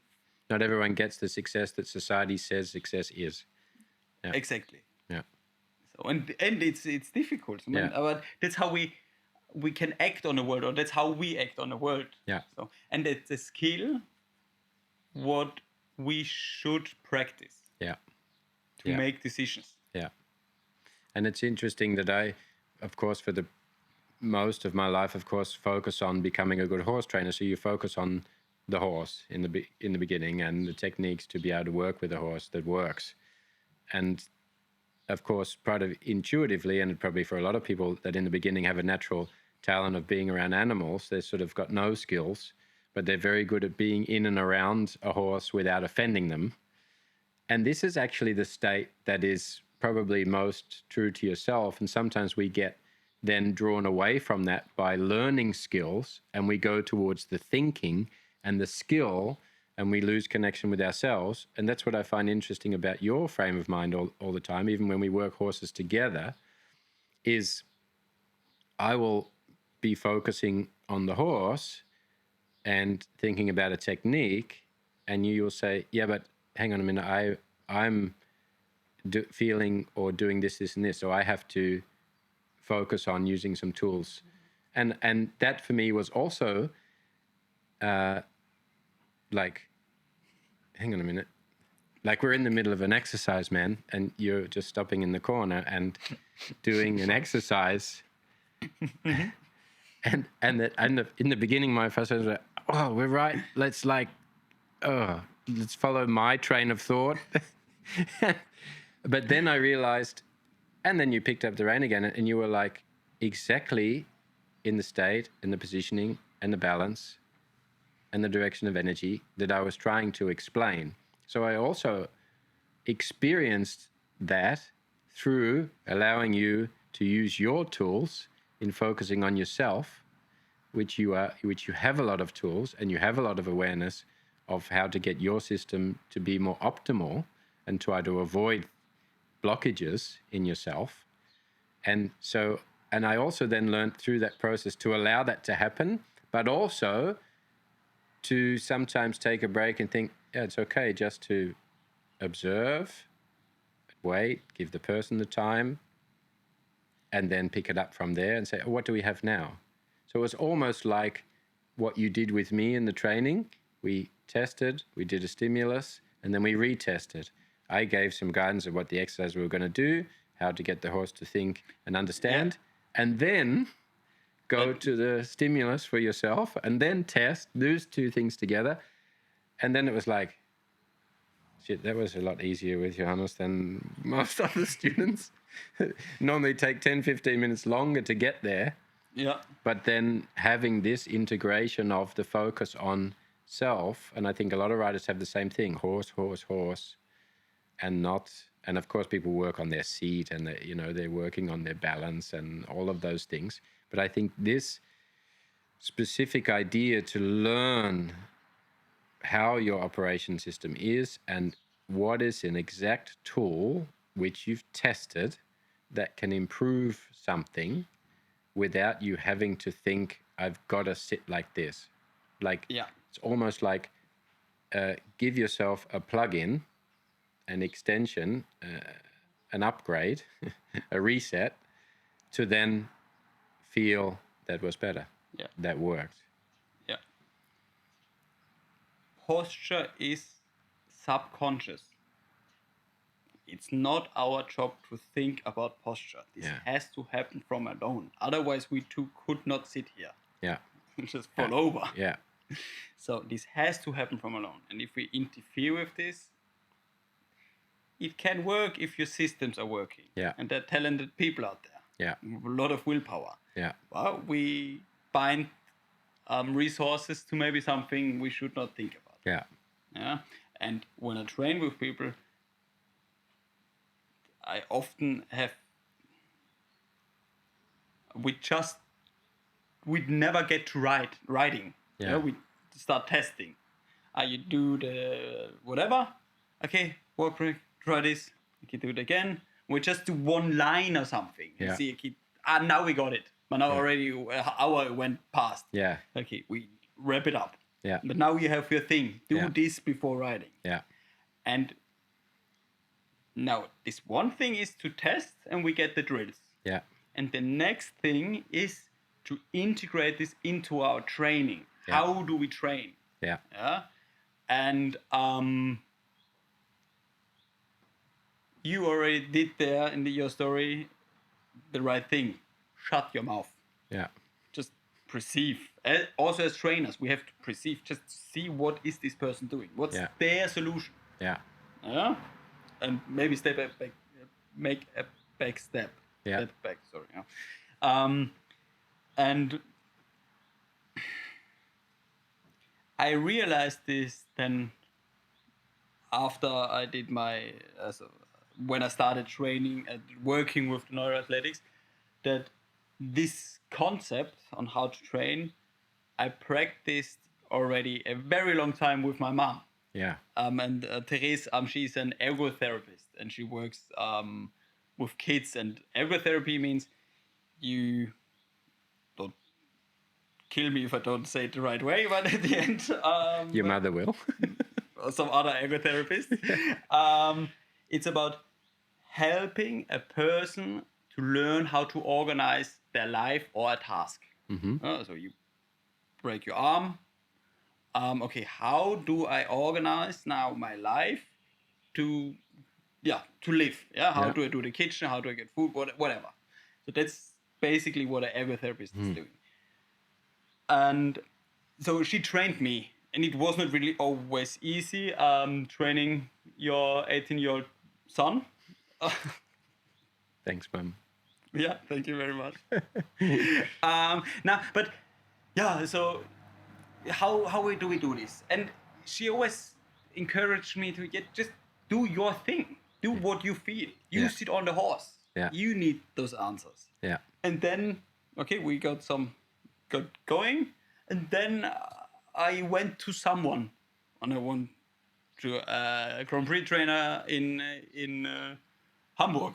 And she told me 2 months something completely different than what I did before. I come home and now I have to do it in this way. And then she actually, one thing what she did was, Johannes, just use it. Don't get too worked up with it. Just work with it. You know so many things. Just use everything. And then with the next one. And she said, Johannes, I know they are completely different. But trust in the process what you did till now, and organize it that it works together. Yeah. Yeah. And this is something I learned a lot of technique from different people, from great people. But what I learned from her was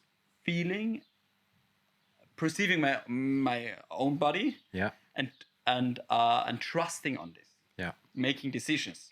So I was laughing when you said this. Said, thank you, Mom, because that's a skill what I learned from her. Yeah. To do what I need. Yeah. So when we now in training, it's very important to give this person the opportunity to solve it from their own. Yeah. And often we get into teaching and coaching and left leg and forward and do this and maybe more bend, and we talk and we think, he's doing what I say. Yeah. But to be honest, good riders don't listen to you. Yeah. They anyway do it. So if you shut up, you see, he rides forward. Or you think, why does he ride so much forward? Yeah. Now he gets him back. Now he's doing the thing what I thought I would do. Yeah. And one other good friend of us, Honza Blaha, I was at his clinic, and he said, sometimes I say forward, and then I take the horse, and then I do back. So, that's you perceive something else than what you would actually do. Yeah. So we have to wait. We have to put up a problem. Yeah. What they have to solve. Yeah. But give them the time to find it out on their own. Yeah. For sure, the drills help us. Yeah. The guidance. We get now in a good posture, and the posture we need. And now, ride a half pass. Yeah. Now try something else. Yeah. Maybe I say play with the steepness. Yeah. Okay, then make a really steep one, make a flat one, make just a little bit, and then to feel. To play with it. Yeah. Because that's what we need then in competitions, or we want to make a show, or just to educate horses. Yeah. It's not about becoming from K to X. Yeah. It's about this way between. And if you look at good riders, they come on 1 meter before, 1 meter late. Yeah. Maybe they don't even get to X. Yeah. And still they get good points. Yeah. But they make decisions. Yeah. They feel the horse, they perceive. Yeah. And now make decisions. Yeah. Decisions on, is this a championship? Is this a young horse? Is this horse stiff? And if I make now this last to get to the X, I have an even bigger problem. Yeah. So better stop short and do the flexion and go the other direction. Yeah. But they make decisions. Yeah. Based on their own knowledge, not about the trainer talked them before. Yeah. Or we should educate our athletes to make those decisions for themselves. Yeah. To be thinking for themselves, feeling with it. I also experience that sometimes when I go through a process of a horse, finding an exercise difficult, or he's a bit of a lazy horse, or he's a bit of a, he's hot, or he has a certain undesired behavior, or you try to get better, and then you start the training. You've started it on that day, and that's how he is. And you go through the process, and you instruct them what to do, and the horse gets better, and you say, yeah, see, that's it. And you think you made a remarkable improvement on that horse. And you think, yeah, they're going to do that now from every day after this. But it also could just be that the horse warmed up and you found some ways and decisions on that moment. And you maybe don't see that horse very often. And so from how it began and how it ended, you think, oh, now I've made this massive improvement. But that's kind of a navigational tool on that day that's not really relative to the information that the rider's going to take on about themselves, about how to be exactly what you said, a good decision maker, be able to feel how they are in that situation, how they are contributing.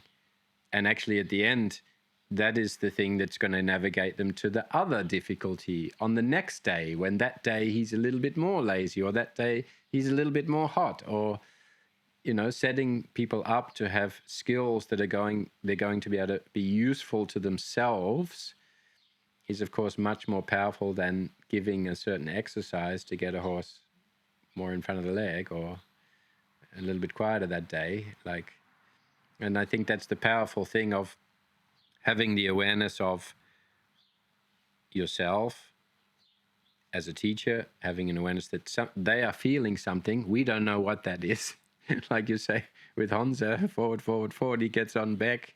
It's of course relative to what he feels in his body. He brings an electricity that's different than you. So yeah, he might be going back because his body's like this. The other person gets on and the horse is like this. So yeah, giving the skills and the awareness of how to read yourself and give yourself skills that are useful in other situations is Yeah, and this is, and then you work with someone and should I do it like this? Should I do it like that? Man, I don't know. I'm not here tomorrow. So you have to find solutions. I'm here to help guiding you.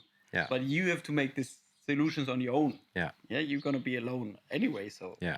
I can't answer your questions tomorrow. Yeah. So, but I can give you the skill set to answer those questions for yourself. A little bit today, but more on a long run. Yeah. It's a process as well. Yeah. With people. And do you also experience when you work with horses that you actually get then to the difficult part? So because you said a lazy horse. Mm-hmm. And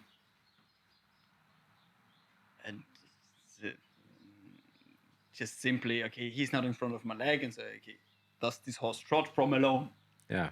And you let them start trotting, and don't put pressure on. And if it falls back into walk, do this again and again. And so it's just a really simple exercise, but a necessary thing. Yeah. But you go. You press on the button what hurting. Yeah. But we have to get through this. I know this. You have a problem with the horses stopping on the oxer. But we have to work on this. We have to do the uncomfortable stuff. Yeah. You see this as well, that this is happening when you work with absolutely. people? And it's difficult for people to get away from the goal sometimes. You know, you start at the beginning part of the assessment. So you take the gear and the saddle off, you know, the old saying of, but I don't need to do groundwork because my problem is when I'm in the saddle. And then you go through the part of finding out what is the limiting factor, what is creating the insecurity, the compensation, the tension, the dysfunction. and you pinpoint that thing. This is the thing we have to work on in order for that to function. Then they say, oh yeah, but what do I do when I'm in the ring and he starts to look like... Yeah. Wait, it's step 30. Yeah, but that's exactly it. The process, and that it's nothing's a quick fix in life. Whether you're working with yourself, whether you're working with the horse, whether you're working together to become better.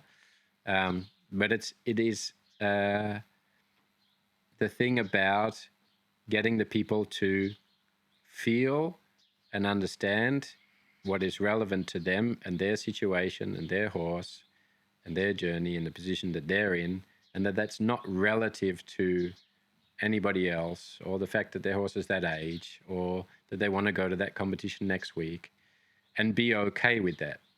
Yeah.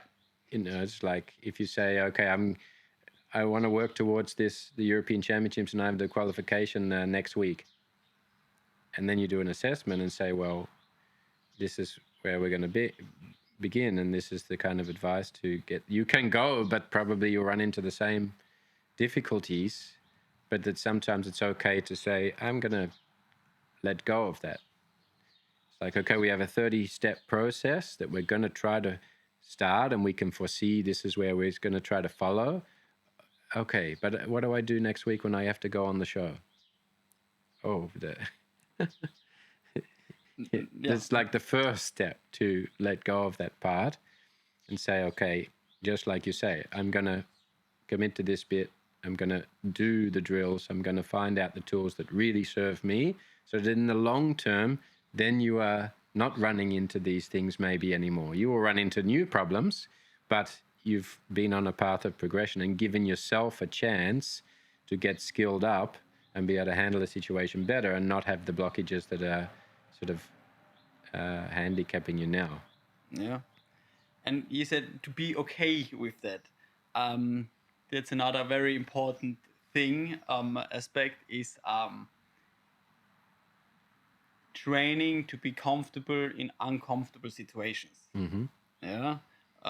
To endure stuff. It's very important for training and to get better. So if not 1/3 is I hate this, I'm an idiot, I can't do this, you're not training right. Yeah. 1/3 should be I'm awesome, it's great. Yeah. 1 is okay. 1/3 and the last third is okay. Shit, I'm stupid. I can't do this at all. That's a really interesting thing, because you hear a lot of personal development trainers say, or people that are excelling and doing amazing things, you hear it repeatedly, you have to be comfortable being uncomfortable. And I always think, well, do you just endure that till it becomes normal, or how do you do that? Yeah, so... is there a process then in neuroathletics? It is a process to it. First of all, it's about calming yourself down. Yeah, uncomfortable means there is some sort of stress. Yeah, that's why you say stress is good. Yeah, exactly. But now we have maybe people who have too much stress in uncomfortable situations, so then we have to calm it down. Mm-hmm. And so we have to calm it down and to feel safe in an uncomfortable situation. Yeah. In an uncomfortable situation, not in do hard things and do too much. And that's often the difference between being able to manage it and not. If you don't feel comfortable, the uncomfortable becomes unbearable. Yeah. And then... Yeah. But start with a easy going. It's not about doing so much work until you break and done and you can't move for 3 days. That's not uncomfortable. That's dangerous. Pain. Yeah. But do it in a way where you suffer. Yeah. But it's durable. Yeah. But calm your system down.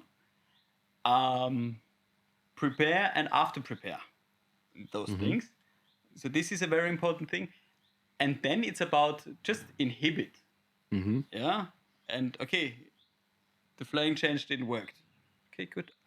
The whole world doesn't need to know it. Yeah. Just keep your face calm. Okay, this wasn't good.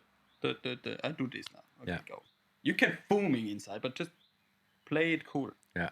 I want to have a resting rich face with my athletes, and that's what I tell them. Just don't stop it. Yeah. You can teach this to yourself. Yeah. Even if you have a bad day and something goes completely wrong, just tap your horse. Okay, good, thank you, I'm going. And it's also important to know that state before a situation like that, so you know the place in which you can come back to. Because of course, if you don't know what calm is, the feeling of calm, for sure, you have to train this and calm yourself down. Get to that place which you know. But then don't get hang up in this drama. You don't make a story about it. Tell the story to everybody that will listen, and worst of all, tell the story continuously to yourself. And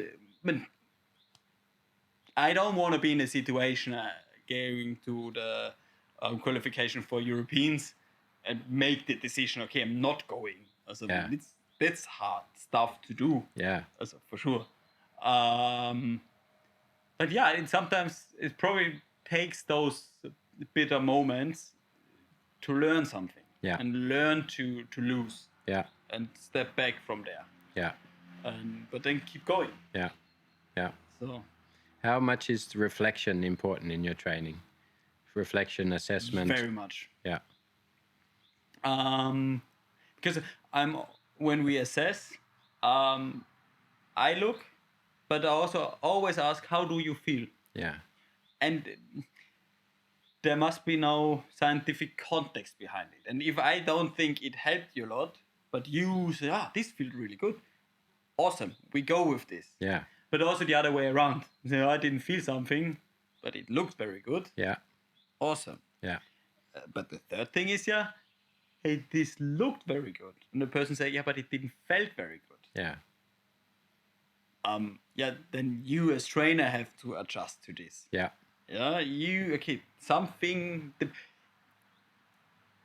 It's about this person. So I have to work with his information. Maybe you don't have to change everything.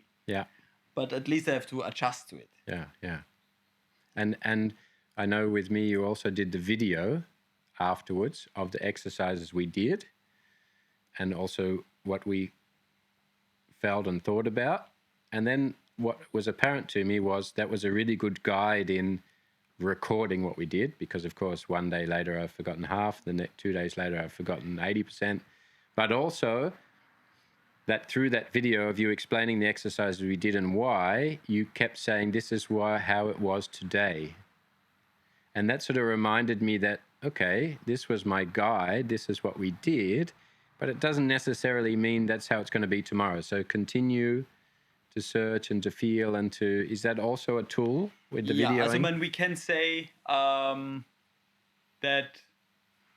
when we test something and the coordination on this side is worse than the other side, those things are staying. So you will not be able to switch this around. In a day. In general, in life, the brain is so active and it stays in this way. We can make things better. But you don't wake up and one day you are left-handed instead of right-handed. So like that, But those videos at the end is a very important tool, like you say. I don't remember on the next day what this guy did with me. And this recap why we are doing this. Then people, it's important to understand stuff. Okay, I do this because then my left body is more stable and then I can do my half pass. Or that's why I eat sugar. Or why I have to breathe out longer than I inhale. So it helps to, and then you get more awareness in your life. And this moment of learning. He said I should breathe through my nose, and now I'm in this situation. It's a stressful situation. Okay, good. I can breathe through my nose and do my exercises. What help me to be able to breathe through my nose? So then you can build awareness and learn where you can apply the drills. And it's interesting that in the beginning I was also thinking like, okay, I've learned these things, they help me, and I have to remember to do them, and I have to be sharp on thinking about when it's useful, and I have to do the exercises in the right time, in the right moment. And I was like, whoa, this is a lot of stuff. And then I found that there was a point that it got automated. I put my boots on. Yeah.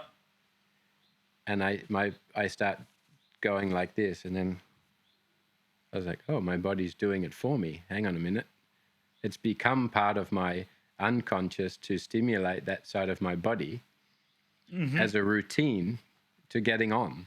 Yeah. And I wasn't sure whether that was something neurological that my body felt like, you found a system, we're going to start to do that automatically, or it became a habit that I was now just in a routine and I did it for long enough that it became... Yeah, it's a habit what getting formed.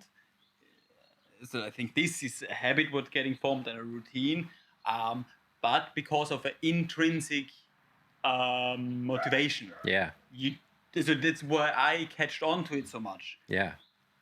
I felt free of those demons. Yeah. And then I'm doing it because the intrinsic motivation was so much. Yeah. And the horse, it's not about he's not afraid of the flag anymore. It's about he feels empowerment of touching the flag, getting in this position. Yeah. Yeah. The horse doesn't think about this. It just feels good. And that's the same how habits are getting formed very good. If it feels very good. Yeah. And then I start doing this. But neuroathletics just means we use those mechanisms and those things. But there's a reason why so many people eat so much sugar, or we all eat way too much sugar. Because it feels good. Yeah. We have people. Maybe you have a podcast, and the person sits in here, and the woman says, and the lady says, I can't sit here. It's so weird. Yeah, maybe if your vestibular system isn't the right one, isn't good, what detects where you are in the space. Yeah. Why? What is that? Where is that feeling coming from, and why? And can I change it? And then this is why you change your behavior. Yeah. Yeah. So it's this unconscious thing, but also a conscious thing. Yeah. But also with tongue work. Yeah. And when everyone knows someone goes like this when they are thinking. Yeah. Yeah.